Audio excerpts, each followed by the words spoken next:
မြေတန်းဟောနေကြဥဋ္ဌာဏသုတ်တံထဲမှာရှာယဒေဝမနုဿာသတိတဒိဋ္ဌံတိအဋ္ဌိကတရထေတံဝိတ္တိကခနောမာဥပိစ္ဆကခဏတိတာဟိသောစန္တိနိရေယမိသမပိတာတဲ့ဂါထာကြီးတစ်ပုဒ်သူကတဂါထာခွဲလောက်ရှိတာပါနော်အဲ့ဒီဂါထာတော်ဆိုလို့ရှိရင်အလွန်စဉ်းစားရကောင်းတယ်ရှာယဒေဝမနုဿာသတိတဒိဋ္ဌံတိအဋ္ဌိကလောကမှာဇမားတွေရောနတ်တွေရောလူတွေရောအပေပုံသားတွေရောရှိသမျှတတ္တဝါတွေဟာလောဘကိုအမိပြုတ်ပြီးတော့ဖြစ်ပေါ်နေကြတာတဲ့တကယ်တမ်းကဖြစ်နေတဲ့အခြေအနေကြီးကကောင်းမွန်တဲ့အခြေအနေကြီးတော့မဟုတ်ဘူးသို့တော့သတ္တဝါတွေရဲ့စိတ်ဟာအဲ့ဒီအခြေအနေမှာဒုက္ခသစ္စာကိုပိုင်းခြားပြီးတော့သိတဲ့အဆင့်ရောက်အောင်ဉာဏ်ကမမြင်မှာဘူးအဲ့လိုဉာဏ်မမြင်မှာတဲ့အတွက်ကြောင့်ဒီအခြေအနေဇိုးကြီးကိုပဲစိုးမသိတဲ့အတွက်ကြောင့်မလုပ်ထားရတော့ဖတ်တွေ့ထားရတယ်ဟုတ်လားရှာယဒေဝမနုဿာသတိတဒိဋ္ဌံတိအဋ္ဌိကတလောကလုံးမှာရှိတဲ့သတ္တဝါတွေလောဘကိုအမိပြုပြီးတော့ဖြစ်နေတာတဲ့တရထေတံဝိတ္တိကံလောဘမကင်းသမျှဘယ်တော့မှဘဝမကင်းဘူးဘဝမကင်းသမျှဒုက္ခမကင်းဘူးဒါကြောင့်ဒီဉာဏ်ရှိတဲ့ပုဂ္ဂိုလ်ဟာဒီဘဝဒုက္ခတွေကလွတ်မြောက်အောင်နော်လောဘရဲ့လက်ကနေလွတ်အောင်ကူးရမယ်နော်ဒုက္ခငြိမ်းရင်လည်းဆိုရင်လောဘငြိမ်းမှသာဖြစ်မှာ哦ဒါကြောင့်လောဘရဲ့လက်ကနေကူးခတ်ဖို့အတွက်မြတ်စွာဘုရားကအဲ့ဒီမှာတိုက်တွန်းတယ်တရထေတံဝိတ္တိကံတကူလုံးမှာအစိတ်လိုပြန့်နှံ့နေတဲ့အမြဲတမ်းစီးဆင်းနေတဲ့ဒီလောဘကြီးဟူသောမြစ်ကိုဟိုဘက်ကန်းကိုရောက်အောင်ကူးခတ်ရမယ်တရထေတံဝိတ္တိကံအစိတ်လိုပြန့်နှံ့နေတဲ့နော်ဒီလောဘမြစ်ကိုဘာလို့မလို့ဟိုဘက်ကန်းရအောင်ကုခတ်ရမယ်အဲ့ဒါမှဒုက္ခငြိမ်းပါဦးဒါပေမဲ့ဆက်ပြီးတော့ပြောထားတာကအဲ့ဒါလိုကုခတ်နိုင်တဲ့အခွင့်အလန်းလေးဟာအခုရနေတယ်ဟုတ်လားအဲ့ဒီအချက်ကိုမြတ်စွာဘုရားထောက်ပြပြီးတော့သူတော်ကောင်းတရားကိုရွတ်ချွန်ချွန်လုပ်စေခြင်းတာတရထေတံဝိတ္တိကခနောမှာဥပိစ္ဆကအဲ့ဒီရထားတဲ့ကုခတ်နိုင်ခွင့်လို့ဆိုတဲ့အခွင့်အရေးကိုမလွန်စေနဲ့တဲ့ဟုတ်လားအဲ့ဒါကအသိဉာဏ်ရှိတဲ့လူသားတစ်ယောက်ဖြစ်ဖို့နံပါတ်1လိုအပ်တယ်မြတ်စွာဘုရားရဲ့အဆုံးအမဒီဟူသောမှန်ကန်တဲ့သူတော်ကောင်းတရားအဆုံးအမနဲ့တွေ့ဖို့နံပါတ်2လိုအပ်တယ်ဘဝကောင်းနဲ့အခါကောင်းပေါ့နော်အကောင်းနှစ်ခုစုံမှအခွင့်အရေးဆိုတာပေါ်လာတာကျန်တဲ့အခွင့်အရေးတွေကတော့အခွင့်အရေးအစစ်မဟုတ်ဘူးနော်ရပြည့်8ပါးကိုတရုပ်ပေါ်ထားတဲ့အခဏသုတ်တံဆိုပြီးတော့အင်္ဂုတ္တပါဠိတော်အတ္တကနိပတ်ထဲမှာမြတ်စွာဘုရားကဒီလိုမျိုးဘဝကောင်းနဲ့အခါကောင်းမပေါင်းမိတဲ့အနေအထားမျိုးကို10မျိုးတောင်ဖော်ပြတယ်အဲ့ဒါဗြဟ္မစရိယလို့ဆိုတဲ့ဒုက္ခငြိမ်းချောင်းအကျင့်လမ်းစဉ်ကိုจิตသုံးနိုင်ခွင့်မရှိဘူးဟုတ်လားဘဝကောင်းနဲ့အခါကောင်းဒီအကောင်းနှကောင်းပေါင်းမိတဲ့အနေအထားလေးကတော့ဗြဟ္မစရိယလို့ဆိုတဲ့မြင့်မြတ်တဲ့အကျင့်ကောင်းမွန်တဲ့အလုပ်ကောင်းမွန်တဲ့အလုပ်တွေထဲမှာကောင်းတဲ့ကောင်းတဲ့အလုပ်ကိုလုပ်နိုင်တဲ့အခွင့်အရေးရှိတယ်အဲ့ဒီအခွင့်အရေးကိုမလွန်စေနဲ့တဲ့မလွန်စေနဲ့ဆိုတာအသုံးမချလိုက်ရဘဲနဲ့အလကားကုန်သွားတာမျိုးမဖြစ်စေနဲ့လို့ပြောတာအခွင့်အရေးကတော့အသုံးချသည်ဖြစ်စေမချသည်ဖြစ်စေ तू ကပုံမှန်ကုန်လိုက်တယ်ဒါပေမဲ့မသေးမချင်းတော့ရနေအောင်ပဲဒါပေမဲ့ယာတော့မှယူလိုက်မှယာတော့မှသုံးလိုက်မှမသုံးလိုက်ရဘူးဆိုရင် तू ကတော့ပုံမှန်ကုန်လိုက်မှာပဲဒါပေမဲ့အခြေအနေမပြတ်ထပ်ပြီးတော့ပေးနေအောင်မယ်အတိုင်းစားမရှိပေးနေမှာတော့မဟုတ်ဘယ်ချိန်ထိပေးမှာတော့မသိခင်ချိန်ထိပေါ့ဟုတ်တယ်မဟုတ်လားသိသွားပြီဆိုတဲ့အခါမျိုးမှာထိရောက်အောင်အသုံးမချခဲ့နိုင်တဲ့ပုဂ္ဂိုလ်ဟာအဲ့ဒါခနောမှာဥပိစ္ဆကအခွင့်အရေးကိုမလွန်စေနဲ့ဆိုတဲ့အဆုံးအမကိုသူလွန်ဆန်ရာရောက်သွားတယ်အခွင့်အရေးကိုသူကုန်လွန်စေတယ်ဖြုံးတိပြလိုက်တယ်ပေါ့နော်အဲ့လိုဖြုံးတိပြလိုက်ရင်ဘာဖြစ်မလို့ခနောမှာဥပိစ္ဆကခဏတိတာဟိသောစန္တိအခွင့်အရေးကိုကုန်လွန်စေတဲ့ပုဂ္ဂိုလ်ဖြုံးတိပြလိုက်တဲ့ပုဂ္ဂိုလ်တွေဟာကာလရှည်စွာစိုးရင်ရတဲ့ပူရတဲ့ငိုရတဲ့ဆင်းရဲဒုက္ခတွေအကြာကြီးခံစားရတတ်တယ်ခဏတိတာဟိသောစန္တိအကြာကြီးစိုးရင်နေရတတ်တယ်နော်သောစန္တိဆိုတော့စိုးရင်ရတယ်ဆိုတာကကျွတ်တို့ငိုကြွေးရတဲ့အနေအထားကိုရောက်မှငိုကာနီးအနေအထားကိုရောက်မှအလွန်ကိုထိတ်လန့်ပြီးတော့စိုးရင်ရတဲ့အနေအထားကိုရောက်မှဘုန်းကြီးတို့တွေကစိုးရင်မှုကိုသတိထားမိတာအမှန်ကစိုးရင်မှုက စိတ်ထဲမှာအမြဲတမ်းလိုအသေးအမွှားလေးသဘောအနေနဲ့ကတော့ရှိနေတာများတယ်အဲ့ဒါကိုအမိဖမ်းကြည့်လိုက်ဘုန်းကြီးတို့ရဲ့စိတ်ကစိုးရိမ်မှုနဲ့အလွန်အသားကျတယ်လို့ဘုန်းကြီးထင်တယ်တော့သူဖြစ်ချင်နေတာလေးတွေရှိတယ်အခြေခံအဖြစ်သူမဖြစ်ချင်နေတာလေးတွေလည်းရှိတယ်အဲ့ဒီဖြစ်ချင်မှုမဖြစ်ချင်မှုရဲ့နောက်မှာစိုးရိမ်မှုဟာမြင်တတ်အောင်သာမြင်ကြည့်လိုက်သူကပ်ပြီးတော့ပါနေတယ်ဆိုတာကိုမြင်လို့ရတယ်ဖြစ်ချင်ပြီဆိုရင်လည်းဖြစ်မှာဖြစ်ပါမလားဆိုတာလေးပါတယ်မဖြစ်ချင်ဘူးဆိုရင်လည်းပဲဖြစ်မြဲဖြစ်သွားလိမ့်မလားဟောအဲ့ဒါပါလေးလေစိုးရိမ်မှုလေးနော်ခုဒီမှာတော့အဲ့ဒီစိုးရိမ်မှုလောက်ကိုရည်ရွယ်တာမဟုတ်ဘူးငိုကြွေးရတဲ့အဆင့်တကယ်ကိုအလိုမကျပြီးတော့ကြီးဝါတဲ့ပူလောင်မှုဆင်းရဲမှုဖြင့်နှိပ်စက်တဲ့အနေအထားမျိုးကိုရည်ရွယ်တာခဏတိတာဟိသောစန္တိအခွင့်အရေးကိုဖြုံးတီးပြလိုက်တဲ့ပုံကိုယ်တွေဟာစိုးရင်ရတဲ့ခဏမဟုတ်ဘူးเนาะအကြာကြီးဟုတ်လားအခက်မသလို့ရှိရင်နိရိယမိတမပိတာငရဲရောက်ပြီးတော့ပူရလောင်ရတာမျိုးနဲ့တောင်ပူရနိုင်တယ်လောင်ရနိုင်တယ်အဲ့တော့ဘုန်းကြီးကဘာပြောနေတာတော့ဆိုတော့ဘဝဟာမီးလောင်အိမ်ကြီးဟုတ်လားမီးလောင်နေတယ်အဲ့ဒီမီးလောင်အိမ်ကြီးတွေကနေဘုန်းကြီးတို့တွေကအသုံးတဲ့တဲ့အသုံးချမဲ့တန်ဖိုးရှိတဲ့အရာကိုအရေးကြီးဆွဲထုတ်နိုင်ဖို့လိုပါနော်ဆွဲမထုတ်နိုင်ဘူးဆိုလို့ရှိရင်အဲ့ဒါတွေဟာမီးထဲပါသွားမယ်ဆွဲထုတ်နိုင်မယ်ဆိုလို့ရှိရင်တော့အဲ့ဒီဥစ္စာတွေကအသုံးချလိုက်မယ်အဲ့ဒါကစောစောကအခွင့်အရေးကိုယူခြင်းယူနော်သုံးသောအဖြစ်ယူခြင်းယူသုံးသောအဖြစ်မယူလိုက်နိုင်ဘူးဆိုရင်ဒီအခွင့်အရေးဟာဘာလို့သွားမလို့အလဟတပြုံးတည်သွားမယ်တကယ်တမ်းကတော့အခွင့်အရေးကကိုယ်အသုံးချသည်ဖြစ်စီမချသည်ဖြစ်စီသူကဘာလို့နိုင်နေတော့ကုန်းလိုက်နေတယ်ဒါလေးကိုမြင်အောင်ကြည့်မယ်နော်အိမ်ကတော့မီးတဟုံဟုံတောက်နေတယ်ဟုတ်လားဆွဲထုတ်နိုင်လို့ရှိရင်အဲ့ဒါကိုယ့်အတွက်တန်ဖိုးရှိတယ်ဆွဲမထုတ်နိုင်ဘူးဆိုရင်တော့မီးထဲပါသွားမယ်တို့ကျတို့ကမီးထဲပါအမြဲတမ်းပါဆိုမီးကဘာမီးတော့အဲ့ဒါဒီသုတ်တန်လေးကိုဘုန်းကြီးကဥယျင်းပါဠိတော်လေးနဲ့ပါတွဲပြီးတော့နားလေစီခြင်းတော့နော်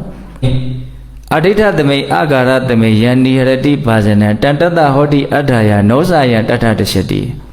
နော်အိတလုံးမီးလောင်ပြီဆိုလို့ရှိရင်အသုံးဆောင်တွေတန်ဖိုးရှိတာတွေကိုဆွဲထုတ်ကြရတယ်ဆွဲထုတ်နိုင်တဲ့ပစ္စည်းဟာကိုယ့်အတွက်အကျိုးရှိတယ်တန်တတဟောတိအဋ္ဌာယအဲ့ဒါကိုယ့်အတွက်အကျိုးရှိတယ်နောဇာယတထတရှတိတဲ့ဆွဲမထုတ်လိုက်နိုင်တဲ့အရာဟာမိထဲပါသွားပြီတဲ့အဲ့ဒါလိုပဲတဲ့ဧဝံအာထိတကောလောကောစရာယမရဏိနသနိဟရထေဝဒါနေနဒိဏဟောတိသူနိဟတနော်လောကကြီးတစ်ခုလုံးဟာပြောင်ပြောင်တောက်လောင်နေတယ်မီးတောက်လောင်နေတယ်စရာယမရဏိနသအိုမင်းချင်းပျက်စီးခြင်းဆိုတဲ့မီးဟာလောင်နေတယ်နော်စရာမရဏဒါလေးကိုလည်းပဲလက်တွေ့ဘုန်းကြီးတို့မြင်ကြည့်စေချင်တယ်မရဏမီးတောက်တယ်ဆိုတာကတဘဝတစ်ခါတည်ရတဲ့မရဏမီးကတော့စောစောကပြောခဲ့သလိုနော်ပုံစံတူအခွင့်အရေးလေးတောင်သူကထပ်ပြီးတော့မလာတော့ဘူးသူကတော့အပီးကြီးကိုပြီးသွားတာဒီတဘဝအတွက်ဒါပေမဲ့ကျွတ်တော့အဲ့ဒီမရဏမီးလောက်မြင်ုံနဲ့မပြည့်စုံပြန်သေးဘူးခဏတိုင်းပြီးဆုံးလိုက်နေတဲ့တဲ့ပြောရရင်အမြဲသေးနေတဲ့ခဏိကမရဏကိုမြင်ဖို့လိုပဲအဲ့ဒါကိုမြင်မှဘဝဟာမီးလောင်အိမ်ကြီးဆိုတာကိုပို့ပြီးတော့သဘောပေါက်မယ်အချိန်တိုင်းငါဟာယူခြင်းယူမယူခြင်းရင်အဲ့ဒီမရဏမီးတွေကိုအမြဲပါတယ်ဘယ်သူပါသွားလဲဆိုတော့အခွင့်အရေးပါသွားတယ်တဲ့အနေထားကိုမြင်မှအော်ဘဝတောက်လျှောက်နော်မီးလောင်နေတာပါလားအဲ့ဒီတဲကငါဟာဒါနကောင်းမှုသီလကောင်းမှုသမာဓိပညာကောင်းမှုတွေကိုရအောင်လှုပ်သောအဖြစ်ထုတ်ယူခြင်းယူမယူဘူးဆိုလို့ရှိရင်ထုတ်ယူနိုင်တဲ့အခွင့်အရေးပါတွဲပြီးတော့ဒီယုံ nant ဒီသဘာဝတဲဟာတောက်လျှောက်ပဲဖြစ်သွားတော့မရှိတော့အောင်ဒါစက္ကန့်တိုင်းမှာဘုန်းကြီးတို့ကိုသူကအမြဲတမ်းမေးခွန်းထုတ်နေတယ်မင်းအသုံးချမလားမင်းအသုံးမချလဲငါကတော့ကုံတော့မှာအဲ့လိုလေးထိုဘုန်းကြီးတို့ကောင်းကောင်းနားလည်ထားမှအသုံးချလို့စိတ်ကဘာဖြစ်မလို့ထက်သန်လာမှာနော်အသုံးမချလိုက်နိုင်တဲ့အချိန်တိုင်းမှာဘုန်းကြီးတို့ဘာနဲ့ပဲသွားနေတာတော့အရှုံးနဲ့သွားနေတာအဲ့ဒါအရှုံးသမားတွေဆိုတာအဲ့ဒါပဲဟုတ်တယ်မဟုတ်လားဒါပေမဲ့ကျွတ်တို့ဆက်ပြီးတော့ကြည်ပြန့်စဉ်းစားရရှိတာကပိုးပြီးတော့တောင်းထိတ်လန့်เสียကောင်းတာကအခွင့်အရေးကိုကောင်းတဲ့ဘက်မှာအသုံးမချပါဘဲနဲ့ လောဘဒေါသမောဟမကောင်းတဲ့အကုသိုလ်တွေများဖြစ်မယ်ဆိုရင်သူ့ရဲ့အသုံးချပုံကြီးကအလွန်ကြောက်စရာကောင်းတဲ့အနေအထားဖြစ်သွားပြန်တယ်ကုန်ခန်းသွားမဲ့အရာကိုမကုန်ခင်မှာသူဘာလုပ်လိုက်တော့ကိုအနာဂတ်မှာဒုက္ခဖြစ်ဖို့အတွက်ကြိုတင်မျိုးစီချလိုက်တယ်နော်ခုဒီသုတ္တံမှာတော့မြတ်စွာဘုရားဘယ်လိုပြောတာတော့ဘဝမီးလောင်နေတယ်ဘာမီးလဲပြက်မယ်လို့ပြင်းနေတဲ့စရာမီးပြက်သွားတယ်ဆိုတော့မရဏမီးမဖြစ်မယ်လို့မှမကြံသေးဘူးသူကဖြစ်တော့မယ်တကယ်ကဲလုပ်ပြီးတော့ပြတ်သွားတယ်ဒီသဘောကိုပြောတာနော်ဒါခဏတိုင်းမရဏမီးလောင်တယ်ယူခြင်းယူမယူခြင်းရဲ့အဲ့ဒီကိစ္စဆုံးရှုံးသွားပြီဒီသဘောကိုပြောတာအဲ့ဒီနီးနဲ့ဘုံဘုံတို့ကဇာတိဟာထက်ခါဖြစ်တယ်ထက်ခါဖြစ်တိုင်းလည်းပဲသူအခွင့်အရေးလေးတွဲပြီးတော့ပါလာတယ်လို့မဆိုနိုင်ဘူးလားမင်းသုံးအောင်မလားသူအမြဲတမ်းမေးနေတယ်ကျွတ်တို့မင်းသုံးမလားကျွတ်တို့တခါလေးသတိကုန်ထားမိဘူးဟုတ်တယ်မဟုတ်လားကျွတ်တို့သတိထားမိသည်ဖြစ်စေမမိသည်ဖြစ်စေသုံးသည်ဖြစ်စေမသုံးသည်ဖြစ်စေသူကတော့အချိန်ကြတော့ကုန်သွားရောအဲ့လိုနီးနဲ့အမြဲတမ်းအခွင့်အရေးကိုပေးတယ်အဲ့ဒီအခွင့်အရေးပြတ်သွားတယ်ပေးတယ်ပြတ်တယ်ပေးတယ်ပြတ်တယ်ဒီတိုင်းနဲ့သွားပြီးတော့နောက်ဆုံးတကယ်တလောကလုံးက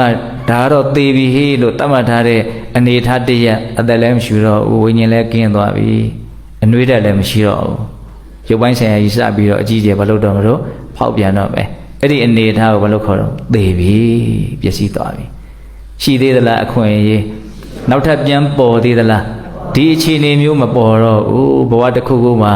နော်ဘလို့သွားမလဲဆိုတာတော့ဘာမှပြောလို့မရတဲ့အနေအထားပေါ့အဲ့ဒါကိုမြတ်စွာဘုရားကရည်ရွယ်ပြီးတော့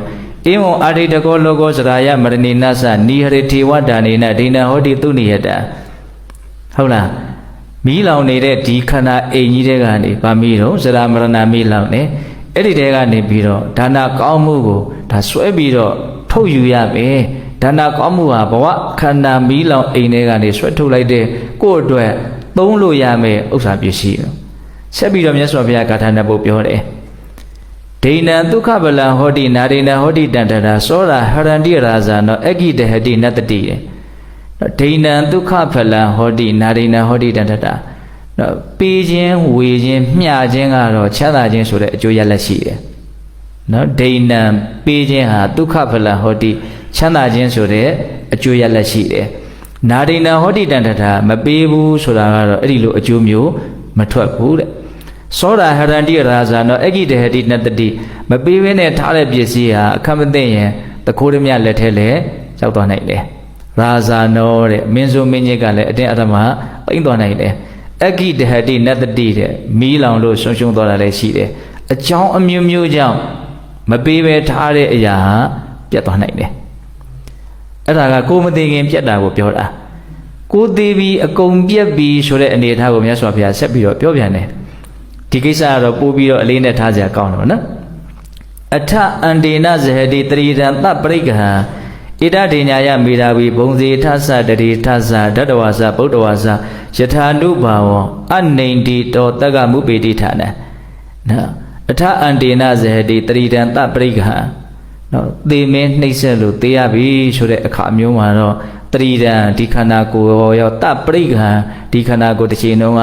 သုံးခဲ့ဆောင်ခဲ့တဲ့အရာတွေသူ့ရဲ့အသုံးဆောင်တွေအကုန်လုံးဟာဘာဖြစ်သွားပြီတော့ဇဟတိပဲဆွန့်ခဲ့ရတယ်ထားခဲ့ရတယ်ဗောနော်အဲ့ဒီအချိန်မှာတော့ဥစ္စာပစ္စည်းတွေကမပြတ်သေးပါဘူးဒါပေမဲ့ပိုင်ရှင်ကတော့ပြောင်းသွားပြီနော်ပိုင်ရှင်ကတော့ပြတ်သွားပြီဟုတ်တယ်မဟုတ်လားကိုကနောက်ထပ်အခြေအနေအသစ်တစ်ခုဘာဖြစ်ပြီပိုင်ဆိုင်မှုအသစ်အတိုင်းဝိုင်းအသစ်ဒီလိုသွားမယ်ဗောနော်အဲ့ဒါကိုတဲ့ဣတတင်ညာယမေတာဝီဘဝရဲ့ဒီအခြေအနေမှန်ကိုကောင်းကောင်းနားလေတဲ့ဉာဏ်ရှိတဲ့လူဘယ်အခြေအနေမှလဲနော်ပေးခြင်းဟာချမ်းသာခြင်းအကျိုးရှိတယ်မပေးခြင်းဟာအဲ့ဒီလိုအကျိုးမရှိဘူးမပေးဘဲထားတဲ့ပစ္စည်းဟာလူစိုးတစ်ခုလက်ထဲလဲရောက်နိုင်တယ်မင်းလဲတိမ့်သွားတာဖြစ်နိုင်တယ်မီးလောင်တာလည်းဖြစ်နိုင်တယ်အကြောင်းမျိုးမျိုးကြောင့်ပြက်နိုင်တယ်ဒါကမသေးခင်ပြက်နိုင်တာလေးတွေကိုဥပမာလေးနဲ့ပြောတာဟုတ်လားခန္ဓာကိုယ်သေရပြီပြက်ရပြီဆိုရင်တော့ကိုယ်နဲ့တကွဒီခန္ဓာကိုယ်ကြီးနော်ကိုတတတာလုံနေရတဲ့ဒီခန္ဓာကိုယ်ကြီးနဲ့တကွအရာအလုံးကိုဘုန်းကြီးတို့ကလုပ်ခဲ့ရမလို့ထားခဲ့ရလိမ့်မယ်